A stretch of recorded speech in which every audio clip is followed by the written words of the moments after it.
Quando se pensa no apóstolo Paulo, a imagem que vem é de um pilar do pensamento judaico-cristão, não é mesmo? Mas e se, para entender Paulo de verdade, fosse preciso olhar não só para Jerusalém, mas também para Atenas? Pois é, hoje vamos explorar justamente isso, as surpreendentes influências gregas que moldaram um dos pensadores mais importantes da história. É uma conexão que, olha, pode mudar nossa forma de ver essa figura tão central. Olha só essa frase do Albert Schweitzer, de 1930. Ele diz que tentar explicar Paulo com base no helenismo é como tentar regar um jardim que já está na beira de um riacho, mas carregando água de longe em baldes furados. Poético, né? E por muito tempo, essa foi a visão que dominou o mundo acadêmico. A ideia era simples. Paulo era tão, mas tão profundamente judeu que suas ideias vinham todas daquele riacho do pensamento judaico da época. Qualquer outra influência? Desnecessária. Só que é aí que a coisa fica interessante. E se a metáfora do Schweitzer não contasse a história toda?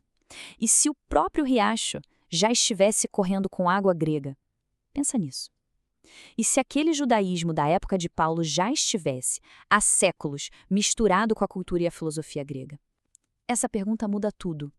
Ela sugere que Paulo não era só um judeu. Ele era um judeu helenista, um produto fascinante de dois mundos. Ok, então para a gente desvendar essa encruzilhada cultural, nosso roteiro vai ser o seguinte. A gente vai olhar para o ambiente onde o Paulo cresceu, lá em Tarso. Depois, vamos comparar os escritos dele com os filósofos estoicos, vamos ver as ideias que estavam no ar naquela época, passar por uns paralelos com rituais antigos que são bem polêmicos e, no final, juntar tudo para entender por que ele foi esse grande sintetizador. Então vamos começar pelo começo. Tarso, a cidade onde Paulo nasceu. É muito fácil a gente imaginar um lugarzinho isolado, provinciano, né? Mas a realidade não podia ser mais diferente. Tarso não era um fim de mundo, era um dos maiores centros de pensamento e cultura grega da época. E olha, isso não é uma avaliação moderna não, é o Estrabão, um geógrafo que viveu ali na mesma época. Ele escreveu que o pessoal de Tarso era tão apaixonado por filosofia que a cidade tinha superado Atenas e Alexandria. Dá para imaginar isso? A cidade natal de Paulo era um dos principais centros intelectuais do mundo antigo. O ponto principal é esse: Paulo não precisou sair de casa para encontrar a filosofia grega. Ele nasceu e cresceu mergulhado nela. Tarso era um verdadeiro caldeirão de estoicismo que era a filosofia da moda na época. A cidade era tão relevante que um dos filósofos de lá, o Atenodoro, foi tutor de ninguém menos que o imperador Augusto. Grandes nomes como Cícero e Marco Antônio passaram por ali. Esse era literalmente o ar que Paulo respirava.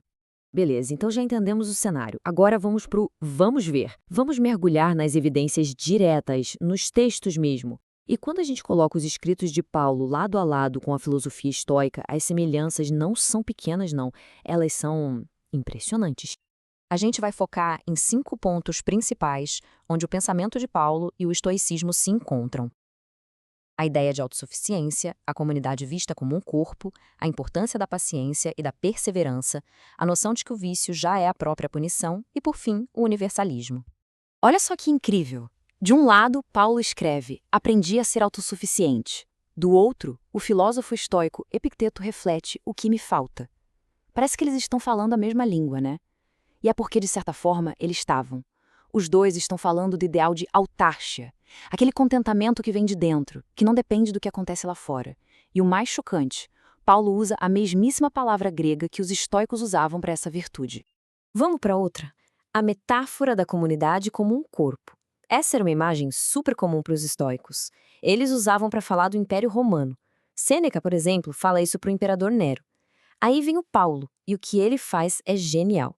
Ele pega essa imagem política, conhecida por todo mundo, e dá um novo significado para ela, usando-a para descrever a igreja. É uma jogada de mestre. Outra palavra-chave, hipomoneu. Basicamente, significa perseverança, aguentar firme com paciência. Isso é central para a teologia de Paulo. E adivinha? Também era uma virtude fundamental para os estoicos. Sêneca diz que o sábio é como uma rocha que as ondas não conseguem quebrar. Paulo elogia essa mesma resistência. Claro, a motivação é diferente. Um fala de razão, o outro de fé. Mas a ideia de se manter firme, inabalável, é exatamente a mesma. Agora, essa aqui é talvez a conexão mais profunda. Para os estoicos, como Sêneca, o vício já é a própria punição. O castigo pelo erro está no próprio ato de errar, certo? Agora, escuta o que Paulo escreve em Romanos. Ele diz que Deus entregou as pessoas aos seus próprios desejos destrutivos. É a mesmíssima ideia. O julgamento não é algo que vem depois, é a consequência imediata e natural da ação. E por último, o universalismo. A visão de Paulo, que era super radical para a época, de uma comunidade onde não há judeu, nem grego, escravo, nem livre, isso ecoa demais o ideal estoico da cosmópole, uma espécie de cidade mundial onde todos são cidadãos. De novo, as bases são diferentes. Um é a fé em Cristo, o outro é a razão universal, mas a conclusão, a mesma. Uma humanidade unida que vai além de qualquer barreira social. Revolucionário. Mas não era só o estoicismo, tá? Existiam outras ideias, conceitos culturais que estavam, como a gente diz, no ar do mundo greco-romano. Eram tipo os tijolinhos do pensamento da época, que qualquer pessoa com a educação de Paulo teria acesso. Um exemplo perfeito disso é o tal do nomos ágrafos, a lei não escrita. É uma ideia grega bem antiga que ficou famosa na peça Antígona. A premissa é que existe uma lei moral universal que está acima de qualquer lei dos homens porque ela está escrita na natureza e no coração de todo mundo. E onde o Paulo usa isso? Exatamente para explicar como os não-judeus, que não tinham a lei de Moisés, podiam ter um senso de certo e errado. Ele usa essa linguagem que todo mundo conhecia. Quando ele fala que a lei está escrita nos corações, qualquer pessoa com uma educação grega ia entender na hora o que ele queria dizer. Prepare-se, porque essa aqui é de cair o queixo. A famosa frase de Paulo sobre a luta interior: o bem que eu quero fazer não faço, mas o mal que eu não quero, esse eu faço. É quase idêntica a uma frase do poeta romano Ovídio. Ovídio escreveu: vejo e aprovo o melhor, mas sigo o pior. Isso era quase um clichê na época. O que Paulo faz é pegar essa expressão super conhecida sobre a condição humana e dar a ela uma profundidade teológica imensa. Ok, agora a gente entra num terreno um pouco mais delicado, mais polêmico. A gente vai falar da possibilidade de influências que não são só filosóficas, mas também rituais. Estamos falando das religiões de mistério pagãs. A grande questão aqui é, será que a linguagem que Paulo usa para descrever rituais como a ceia, por exemplo, tem ecos da linguagem usada nos cultos de mistério daquela época? Porque esses cultos, como os de Dionísio ou de Ísis, também falavam em salvação, em uma comunhão profunda com Deus. Vamos ver um exemplo bem específico para ficar mais claro. A metáfora do vinho ser o sangue da uva era super comum. Nos cultos a Dióniso, isso virava um ritual. O vinho era o sangue de Baco, e beber criava uma comunhão com o Deus. O que é impressionante é que Paulo, ao descrever o cálice como uma koinonia, que significa comunhão, com o sangue de Cristo, ele usa uma construção de frase que não aparece em nenhum outro lugar do Novo Testamento, mas que é muito, muito parecida com a linguagem desses rituais da época. Tá, então o que a gente faz com tudo isso? Isso quer dizer que Paulo era menos judeu? De jeito nenhum. Pelo contrário, isso sugere algo muito mais fascinante, que ele era um mestre em sintetizar culturas, um verdadeiro gênio na arte de construir pontes entre mundos diferentes. O ponto central é exatamente este. Paulo não estava só copiando e colando ideias gregas. Não era isso. Ele estava pegando as ferramentas, as metáforas, os conceitos do mundo grego que todo mundo entendia e usando tudo isso para comunicar uma mensagem que era radicalmente nova e que tinha uma raiz judaica.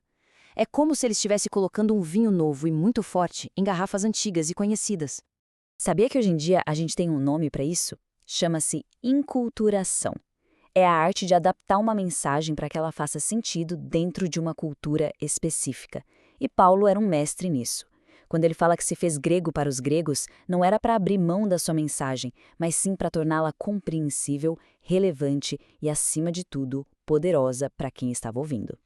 E tudo isso nos leva a uma pergunta final. Se a gente parar de ver Paulo como uma figura isolada de um mundo só, e passar a vê-lo como esse incrível construtor de pontes entre o mundo judaico e o grego, como isso muda a nossa percepção sobre o gênio dele e sobre o movimento global que ele ajudou a criar?